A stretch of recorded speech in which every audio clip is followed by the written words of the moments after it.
As Season 9 of Rocket League was coming to an end, I accomplished my goal of reaching Diamond in standard 3v3s all while solo queuing.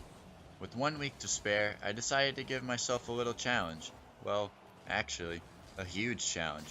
That was to reach Champ 1. As you can all see, the first clip was recorded on the 11th, 8 days from the end of the season.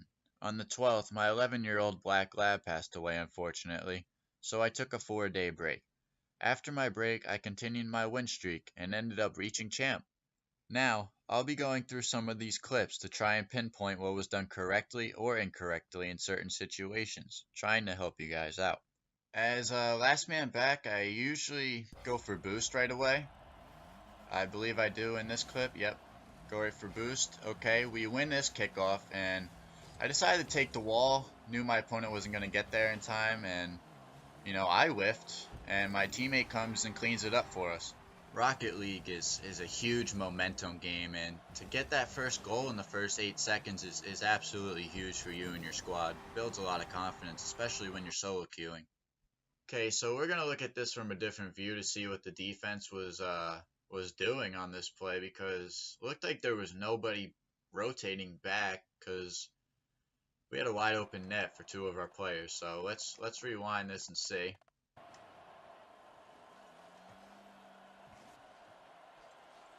It's like third man went for boost. Rotation was okay with the player who whiffed on the wall, but that last player shouldn't have went for that boost. He saw that we won the kickoff and we had an opportunity, and he decided to go grab a boost. And as we all know, ball over boost, ladies and gentlemen. That's just common sense Rocket League. Those mistakes will keep you in your rank, or you will continue to drop in your rank making those simple mistakes. This next play just comes down to poor decision making, and on my part, we all do it. So we'll run through this. See, we get the clear, semi-clear with the 50-50, and as I climbed the wall, I realized this was the dumbest mistake of my life, and it cost my team a goal. Had I gone back way earlier, I could have had a shot to make a play or give my teammate some support, because I'm sure he hesitated when he saw me going up the wall.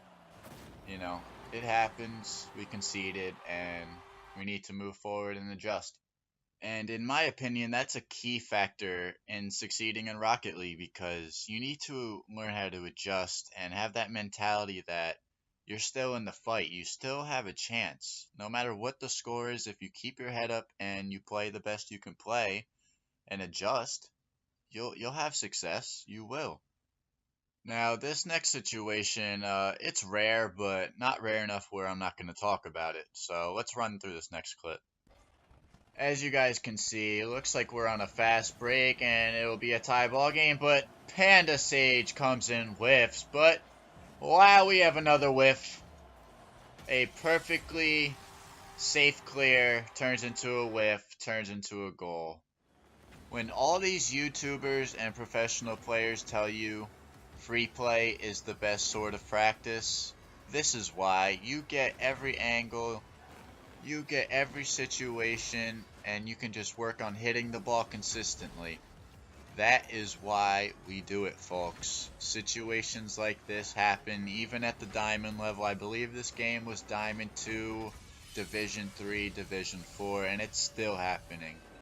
Next clip. Now, this situation could have been avoided pretty easily had my opponent worked on his backboard defense. That's a main concept you need to learn to get through the diamond ranks and up in the champ. Just go into free play, roll the ball up the backboard, and practice getting it out of the neutral zone. Had my opponent worked on these mechanics, he could have disrupted that play very easily, at least get in front of me or the ball, and make a play. Avoid that goal. While we're on the topic of walls, let's check out this clip of my overtime goal to put me into Diamond 3. Just simple wall shot can have so much power, and it can be very unpredictable to a defense that doesn't have the best rotation.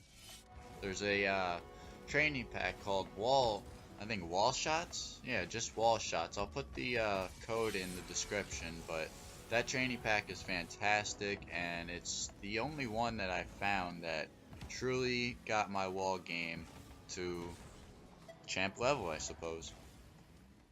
In the next clip, this is something that is very important to me. I think it might be one of the most important aspects to 3-on-3, 2-on-2, and ones, and that is shadow defense. It's just something that you need to learn. You need to keep doing over and over again in training packs. I'll put a training pack code for shadow defense in the description. Most of you have probably heard of it. It's called Why You Suck in parentheses and shadow defense. So it's just something that you need to learn. I know it's very hard at first, but once you learn the mechanics and the angles of your car, it becomes easier over time, and it's something that will save most of your games if you know how to do it correctly, and your teammates do as well. As this video is coming to an end, I wanted to discuss one last thing with you guys. Just luck.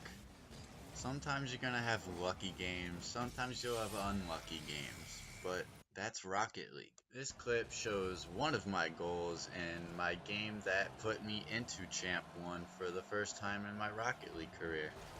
Now, you guys may think, well, you got lucky, so that's why you're Champ. No, I've been in Champ for 2 days now, and I've held my own and have continued to stay in Champ. So, my 1 week challenge has been completed, and I was successful. I really didn't think it was going to be possible, since I spent a month and a half in Platinum. A month and a half. That's crazy.